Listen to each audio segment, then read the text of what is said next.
One man cannot destroy our progress. One man can't stop our clean energy revolution. And one man can't go back in time. Only I can do that. President Trump says he's pulling out of the Paris Climate Agreement. My message to you, Mr. President, is that as a public servant, and especially as a president, your first and most important responsibility is to protect the people. 200,000 people die every year in the US from air pollution.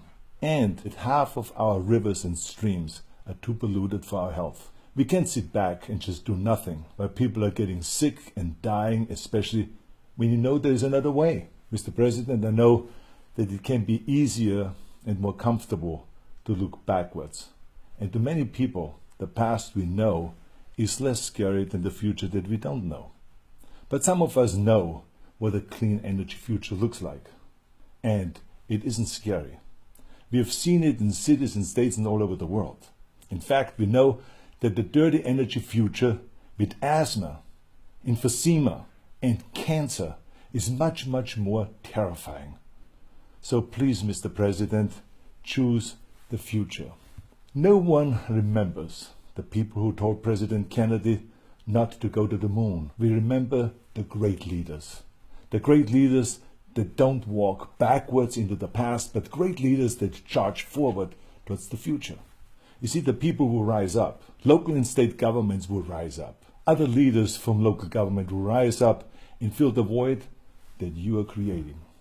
Like all the great movements in human history, our clean future starts with a grassroots movement in our communities, our cities, and our states. 70% of our dirty emissions can be controlled at the state and local level.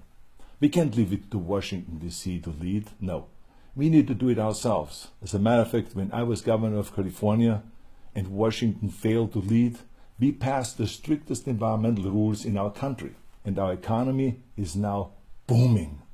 Today we are number one in protecting our environment, and we are number one in economic growth. We have the cleanest air and water, and we also have more manufacturing jobs than any other state. We added more jobs last year than the second and the third states combined. Protecting the environment will not destroy our economy. The bottom line is great environmental policies do the opposite. They pump up the economy. Share this video if you think it's time to start a grassroots revolution to save our planet.